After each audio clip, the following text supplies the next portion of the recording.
నమస్తే, welcome to Suman TV. నేను మీ హరిత. ఇప్పుడు నేను లగడి కపుల్లోని గ్లెన్ హెల్త్ హాస్పిటల్ వద్ద ఉన్నాను. ప్రపంచ స్థాయి అత్యుత్తమ వైద్య సేవలు అందిస్తున్న హాస్పిటల్గా గ్లెన్ హెల్త్ కు పేరుంది. అత్యాధునిక టెక్నాలజీ ఈ హాస్పిటల్లో ఉంది. 24 అవర్స్ సర్వీస్ కూడా ఉంది. ఒకసారి లోపలికి వెళ్దాం.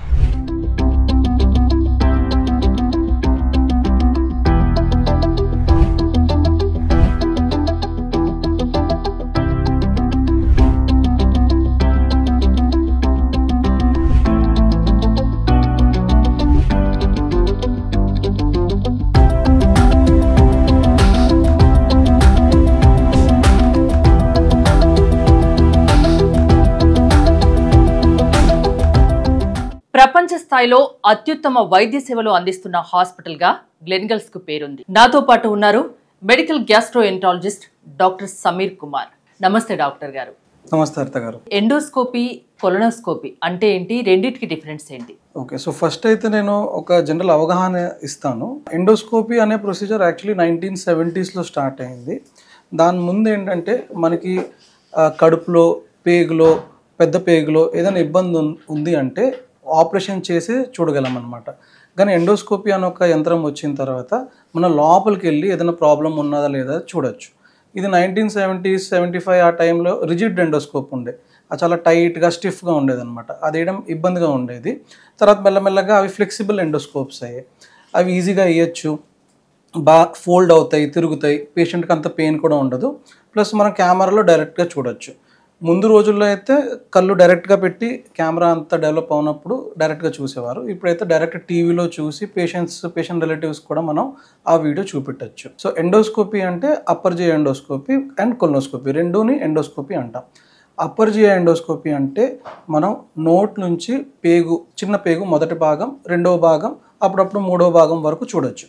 సో ఫుడ్ పైప్ అంటే ఈసోఫేగస్, దాంతోపాటు స్టమక్, కడుపు, ఈ చిన్న పేగు 2 భాగాల వరకు మనం చూడొచ్చు. దాంట్లో ఏమైనా అల్సర్స్ ఉన్నాయా, ఏదైనా బ్లీడింగ్ పాయింట్లు ఉన్నాయా, వ్యారిసెస్ అంటాము, రక్త కణాలు కొంచెం ఉబ్బుతాయి లివర్ డిసీజ్ పేషెంట్స్లో, అవి ఉన్నాయా, ఇలాంటివి ఏమైనా ఉంటే దానికి ఏదైనా ట్రీట్మెంట్ కూడా ఇవ్వచ్చో లేదో చూడొచ్చు. అదే కొలనోస్కోప్ అంటే సేమ్ ఎండోస్కోపీ ఎలా అయితే మనం పైన నుంచి చూస్తామో, కొలనోస్కోప్లో మనం కింద మోషన్ ఏరియా దగ్గర నుంచి చెక్ చేస్తాం అనమాట. మెయిన్గా పెద్ద పేగు చెక్ చేయడానికి ఇది యూజ్ అవుతుంది. ఎందుకంటే పెద్ద పేగులో మనకి అల్సర్స్ రావచ్చు, ఏదైనా బ్లీడింగ్ పాయింట్స్ ఉండొచ్చు. కొలనోస్కోప్లో ఈ పైల్స్, హెమరాయిడ్స్ ఇలాంటివి మనం ఎత్తుక్కోవచ్చు. దాంతోపాటు పాలిప్స్ అంటాం. పాలిప్స్ అంటే ఎక్స్ట్రా టిష్యూ, ఎక్స్ట్రా గ్రోత్. ఇలాంటి టిష్యూస్ మనకు దొరికితే మనం తీసుకుని బయాప్సీ, దాంతోపాటు కావాలంటే దాన్ని మొత్తం తీసేయచ్చు. ఎందుకంటే ఇలా వదిలేస్తే ఇదే క్యాన్సర్గా మారే అవకాశం ఉంటుంది. సో కొలనోస్కోప్లో మనం క్యాన్సర్ డిటెక్ట్ చేయొచ్చు, అప్పర్ జిఐ ఎండోస్కోప్లో కూడా క్యాన్సర్ డిటెక్ట్ చేయొచ్చు. ఎలాంటి ప్రాబ్లమ్స్ ఉన్న వారికి, ఎలాంటి సిమ్టమ్స్ కనిపించినప్పుడు మీరు ఎండోస్కోపీ కానీ కొలనోస్కోపీ కానీ సజెస్ట్ చేస్తారు ఈ టెస్టుల్ని? So upper GI endoscopy main ఏంటంటే మనం పేషెంట్కి ఏదైనా కడుపు నొప్పి వస్తుంది, అల్ట్రాసౌండ్ స్కాన్ చేసాము లేదా సిటీ స్కాన్ చేసాము, మనకి ఏం ఇబ్బంది దొరకట్లేదు దాంట్లో, కానీ పేషెంట్ అలాగ బాధపడుతూనే ఉన్నాడు, కడుపు మంట చెప్తున్నాడు, హార్ట్ బర్న్ అంటాం, ఈ గుండె దగ్గర మంటగా ఉంది అంటాం. అలాంటప్పుడు మనం ఎండోస్కోపీ చెక్ చేసి చూడొచ్చు. లేదంటే పేషెంట్కి బాగా వెయిట్ లాస్ అయిపోతుంది, మోషన్ నల్లగా వస్తుంది. మోషన్ జనరల్గా నల్లగా వస్తుంది అంటే దాని మీనింగ్ ఎక్కడో పైనుంచి బ్లీడింగ్ అవుతుందని. సో ఆ బ్లీడింగ్ ఎక్కడి నుంచి అవుతుంది, ఏదైనా అల్సర్ ఉందా, ఏదైనా గడ్డ ఉందా, అది చూడడానికి మనం ఈ టెస్ట్ చేయొచ్చు. అలా కాకుండా కొందరికి రక్త వాంతి అవుతుంది, బ్లడ్ వామిటింగ్ అంటాం. అలాంటప్పుడు కూడా మనం చూసి ఏదైనా సోర్స్ ఉందా దాన్ని ఐడెంటిఫై చేసి దాన్ని ఏదైనా ట్రీట్మెంట్ చేయాలా లేదా కూడా చేసుకోవచ్చు. ఇప్పుడు కొలనోస్కోపీ మెయిన్ ఏంటంటే పేషెంట్స్కి మోషన్లో బ్లడ్ వస్తున్నా, లేకపోతే సడన్గా కాన్స్టిపేషన్ అనే ప్రాబ్లం స్టార్ట్ అయ్యింది, మోషన్ ఆగి రావడము, లేకపోతే motion maroon colour, dark black colour రావడము, ఇలా ఉన్నప్పుడు మనం చెక్ చేసుకోవచ్చు. అప్పుడప్పుడు ఏంటంటే చాలామంది పేషెంట్స్కి స్కాన్తో పాటు రిపోర్ట్స్తో వస్తారు. దాంట్లో ఏదైనా గ్రోత్, గడ్డ ఉందని తెలిస్తే మనం కొలనోస్కోప్ చేసి దాన్ని ముక్క పరీక్ష చేయొచ్చు. ఇది కాకుండా చాలా కంట్రీస్లో కొలనోస్కోపీ 45 years లేక 50 years తర్వాత అందరికీ మ్యాండేటరీ చేశారు. ఖచ్చితంగా చేయించుకోవాలంటున్నారు. ఎందుకంటే అలాంటప్పుడే మనకి పాలిప్స్ అనేవి దొరుకుతాయి. అవి దొరికినప్పుడు తీసేస్తే బెటర్. వదిలేస్తే ఏమవుతాయంటే ఆ పాలిప్స్ ఒక 6-7 years, 8-9 years తర్వాత క్యాన్సర్గా మారే ఛాన్స్ ఉంటుంది. సో అర్లియర్గా మనం డయాగ్నోస్ చేస్తే మనం అర్లియర్గా దాన్ని ట్రీట్ చేసుకోవచ్చు కాంప్లికేషన్ అవ్వకముందే. ఇది మెయిన్. ఇది కాకుండా దీంతో పాటు ఈఆర్సిపి అని ఒక ప్రొసీజర్ ఉంటుంది, అది కూడా ఎండోస్కోప్తోనే చేస్తాం. దాంట్లో ఏంటంటే పిత్తాశయం దారు ఉంటుంది, ఆ పిత్తాశయం దారిలో స్టోన్స్ కానీ అక్కడ ఏదైనా ట్యూమర్ గడ్డ కానీ ఉంటే దానికి మనం ట్రీట్మెంట్ చేసుకోవచ్చు. పెయిన్ ఉంటుందా పేషెంట్కి ఈ టెస్ట్ చేయించుకుంటే? ఈ టైంలో నేను చెప్పినట్టు ఫస్ట్లో అయితే అది కొంచెం రిజిడ్ స్కోప్స్ అంత ఫ్లెక్సిబుల్ ఉండేవి కాదు. ఈ టైంలో ఎండోస్కోప్స్, కొలనోస్కోప్స్ చాలా సాఫ్ట్గా ఉంటాయి, ఫ్లెక్సిబుల్ ఎండోస్కోప్స్. ఇప్పుడు మనం సెడేషన్ లేకుండా చేసుకోవచ్చు. అప్పర్ జే ఎండోస్కోపీ చేస్తున్నప్పుడు మనం స్ప్రే ఇస్తాము, సో లోకల్ అనెస్థీషియాలో చేసుకోవచ్చు. కానీ కొంచెం మంచిగా అబ్జర్వ్ చేయాలి, పేషెంట్ బాగా చూసుకోవాలంటే బెటర్ సెడేషన్, మైల్డ్ సెడేషన్ ఉంటుంది, దానికి అడ్మిషన్ ఏం అక్కర్లేదు. ఒక 45 మినిట్స్లో పేషెంట్ అవేక్ అయ్యి రికవర్ కూడా అయిపోతారు. జస్ట్ ఏంటంటే వాళ్ళు వచ్చిన రోజు కొంచెం డ్రైవింగ్ అలా చేయకూడదు, ఎవరన్నా రిలేటివ్తో పాటు వస్తే చేసుకుని వెళ్ళిపోవచ్చు. చాలా మినిమల్ ఇన్వేజివ్ ప్రొసీజర్, దాంట్లో ఏమీ కాంప్లికేషన్స్ ఉండవు. డయాగ్నోస్టిక్ ఎండోస్కోపీ, డయాగ్నోస్టిక్ కొలనోస్కోపీ కూడా వితౌట్ సెడేషన్ చేసుకోవచ్చు పేషెంట్ టాలరేట్ చేస్తుంటే, లేదంటే మైల్డ్ సెడేషన్ ఇచ్చుకుంటే ఏం అవ్వదు. So relatively very safe procedures. అంటే ఇమీడియట్గా ఈ టెస్ట్ల ద్వారా వ్యాధులు నిర్ధారిస్తారా మీరు? తెలిసిపోతుంది. వ్యాధులు మాకు చూస్తేనే మ్యాక్సిమం 99% తెలిసిపోతుంది. కొన్నిసార్లు ఏదైనా గడ్డలు అవన్నీ ఉన్నాయంటే మనం ముక్క పరీక్ష తీసుకుంటాము, అది బయాప్సీ రావడానికి ఒక 2 to 3 days పడుతుంది. కానీ దాంట్లో కూడా మనం ఏ టైప్ అనేది బయాప్సీలోనే కన్ఫర్మ్ అవుతుంది.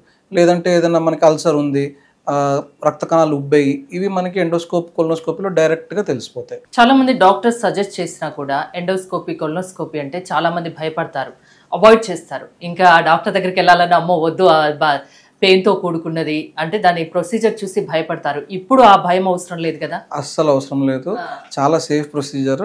డయాగ్నోస్టిక్ ఎండోస్కోపీ, కొలనోస్కోపీకి అయితే అస్సలు నాకు తెలిసి ఏం కాంప్లికేషన్. అనస్థీషియా ఏమన్నా ఇస్తారా అండి? సో ఒకవేళ పేషెంట్ కొంచెం టాలరేట్ చేయట్లేదు, కొందరు సెన్సిటివ్ ఉంటారు, అందరు ఒకలాగా ఉండకపోవచ్చు.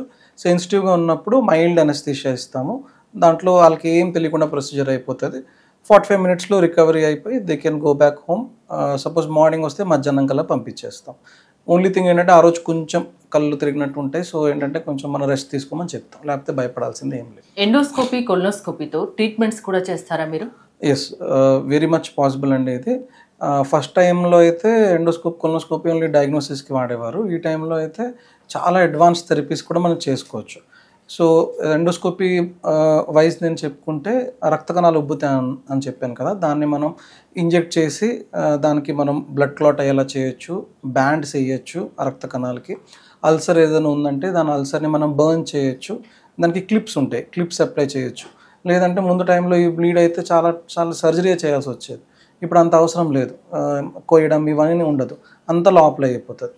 ఇది కాకుండా ఈఆర్సిపి అని ఒక ప్రొసీజర్ చెప్పాను కదా, దాంట్లో ఏంటంటే పిత్తాశయం దారిలో స్టోన్స్ కానీ ట్యూమర్ ఏదైనా ఉంటే అవి తీసి దాని ట్రీట్మెంట్ కూడా చేయొచ్చు. ఇప్పుడు ఇంకా అడ్వాన్స్డ్ ప్రొసీజర్స్ వచ్చాయి, ఎర్లీ క్యాన్సర్స్. ఈ మధ్య ఎండోస్కోపీ అవన్నీ మనం బాగా చేస్తుంటే అడ్వాన్స్డ్ క్యాన్సర్ ఏదైతే ముందు తెలిసేవో పేషెంట్స్ అడ్వాన్స్ స్టేజ్లో వచ్చేవి, అవి ఎర్లీగానే మనం డయాగ్నోస్ చేస్తాం. అప్పుడు ఏంటంటే పేషెంట్కి ఆ వ్యాధి తప్పుతుంది, కంప్లీట్ క్యూర్ కూడా ఇవ్వచ్చు. సో ఇలాంటి టెస్ట్లు అండ్ ట్రీట్మెంట్ కూడా చేసుకోవచ్చు డెఫినెట్గా. సో ఎర్లీ క్యాన్సర్స్ని సర్జరీ లేకుండానే ఎండోస్కోప్ ద్వారానే మనం ఈఎస్డి అలాంటి ప్రొసీజర్స్తో మొత్తం ట్యూమర్ ఏదైనా ఉంటే తీసేయచ్చు. ఈ ప్రొసీజర్ మొత్తంకి ఎంత టైం పడుతుంది? సో ఈ ప్రొసీజర్ డిపెండ్ అవుతుంది. చిన్న ట్యూమర్ ఏదైనా ఉందంటే మనకి 1.5 hours అయిపోవచ్చు, పెద్ద ట్యూమర్ అయితే 3 hours వల్ల కూడా పట్టచ్చు. ఇది మాత్రం కొంచెం మేజర్ ప్రొసీజర్ ఉంటుంది కాబట్టి సెడేషన్ మొత్తం ఇచ్చి చేస్తాం అనమాట. అంటే ఎలాంటి పేషెంట్స్కి మీరు ఈ టెస్ట్లు అనేది సజెస్ట్ చేస్తారు? ఓల్డర్ ఏజ్ పేషెంట్స్ ఎవరికైతే బాగా ఇబ్బంది పడుతున్నారో, కడుపు నొప్పి, వామిటింగ్స్ అవుతున్నాయి మల్టిపుల్ టైమ్స్, మోషన్ బ్లాక్ అవుతుంది, లేకపోతే బ్లడ్ వామిటింగ్ అవుతుంది, వెయిట్ లాస్ అవుతుంది, మింగడానికి ఇబ్బంది అవుతుంది, ఈ పేషెంట్స్కి నేను జనరల్గా సజెస్ట్ చేస్తాను. అది కాకుండా వాళ్ళకి ఆల్రెడీ ఏదైనా స్కాన్ జరిగింది, దాంట్లో మనకి ఏదైనా పికప్ అయింది, ఎక్కడైనా గడ్డ ఉంది అంటే వాళ్ళకి ఎండోస్కోపీ చేయాల్సింది మనం చూసుకోవాలన్నమాట. ఈ డయాగ్నోస్టిక్ సెంటర్స్ అనేది ఎక్కడ పడితే అక్కడ ఉన్నాయి. సో ఎండోస్కోపీ, కొలనోస్కోపీ చేయించుకోవాలంటే ఎలాంటి వాటిని చూస్ చేసుకోవాలి? సో నా బెస్ట్ ప్రిఫరెన్స్ ఏంటంటే ఎండోస్కోపీ చాలా దగ్గర ఇప్పుడు అవైలబుల్ ఉంది, కానీ ఎక్కడైతే మొత్తం కంప్లీట్ కేర్ ఉంది. సపోజ్ కొన్ని దగ్గర నేను చూశాను ఎండోస్కోప్ చేస్తారు, బయాప్సీ లేదని చెప్పి మళ్ళీ ఇంకో దగ్గర పంపిస్తారు. పాపం పేషెంట్కి 2 procedures. బయాప్సీ అనేది చాలా చిన్న ప్రొసీజర్, లేదా బ్యాండింగ్ చేయలేము అని చెప్పి పంపిస్తారు. అది కూడా చిన్న ప్రొసీజర్. సో అన్ని ఫెసిలిటీస్, అన్ని ఎక్విప్మెంట్ ఉన్న దగ్గర చేయించుకోండి. ఎనస్థీషియా బ్యాకప్ ఉన్నది అంటే ఒకవేళ మీరు చేయించుకోలేకపోతున్నారు, ఇబ్బంది పడుతున్నారంటే జస్ట్ మైల్డ్ సెడేషన్, ఒక ఎనస్థిస్ట్ వచ్చిస్తారు డాక్టర్ గారు. సో అలాంటి బ్యాకప్ ఉన్న దగ్గర చేసుకోవడం బెటర్. ప్లస్ ఏదైనా సపోజ్ కాంప్లికేషన్ యాంటిసిపేట్ చేస్తున్నాము, బ్లీడింగ్ అవుతుంది, మోషన్ బ్లాక్ వస్తుంది, అలాంటి వాళ్ళు అయితే డెఫినెట్గా హైయర్ సెంటర్లోనే చేసుకోమని నేను సజెస్ట్ చేస్తాను. ఎందుకంటే అక్కడ మనకి బ్లీడింగ్ ఏదైనా అవుతుందంటే దానికి ఆపడానికి డివైజెస్, ఎక్విప్మెంట్ అంతా అక్కడే ఉంటుంది. సో డాక్టర్ సజెస్ట్ చేసినప్పుడు అది భయపడకండి, అది చిన్న ప్రొసీజరే, భయపడాల్సిన అవసరం లేదు, పెయిన్ కూడా ఏముండదు.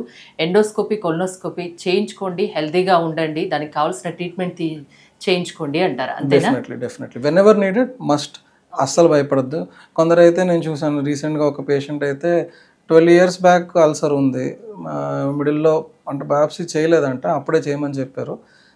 అలాగా మోషన్ బ్లాక్ వస్తూనే ఉంది, బ్లడ్ ఎక్కించుకుంటుంది, వదిలేస్తుంది. ఎందుకు ఎండోస్కోపీ చేయించలేదని భయపడతాం. మొన్న వచ్చారు, సెడేషన్లో చేసాము, అది బయాప్సీలో ఒక చిన్న జిస్టన్ ట్యూమర్ తెలిసింది, సర్జరీ కూడా అయిపోయింది, బాగానే ఉంది. 12 years నుంచి బాధపడింది. గ్లెనిగల్స్లో ఎలాంటి ట్రీట్మెంట్ ఆప్షన్స్ ఉన్నాయి ఇక్కడ? సో ఇంకా సర్వీసెస్ ఏమున్నాయి, ఎలాంటి లేటెస్ట్ ఎక్విప్మెంట్స్ ఉన్నాయి? ఓకే, సో మన దగ్గర మెయిన్గా ఇక్కడ నేను చెప్పేది ఎండోస్కోపీ డిపార్ట్మెంట్ది, మెడికల్ గ్యాస్ట్రాంటాలజీ అండ్ ఎండోస్కోపీ. ఇక్కడ అన్ని హయ్యర్ అడ్వాన్స్డ్ ఎండోస్కోపీ సిస్టమ్స్ ఉన్నాయి.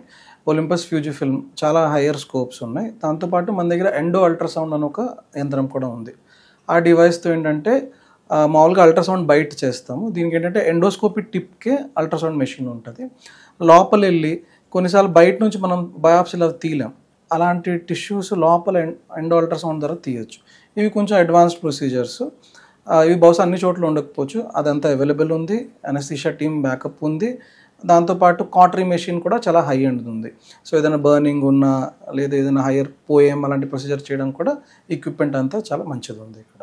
థ్యాంక్ యూ డాక్టర్ గారు. మీరు కనుక గ్లెనిగల్స్లో ట్రీట్మెంట్ చేయించుకోవాలి అనుకుంటే స్క్రీన్ పై స్క్రోల్ అవుతున్న నెంబర్స్ కాల్ చేసి కాంటాక్ట్ అవ్వండి. చూస్తూనే ఉండండి సుమన్ టీవీ.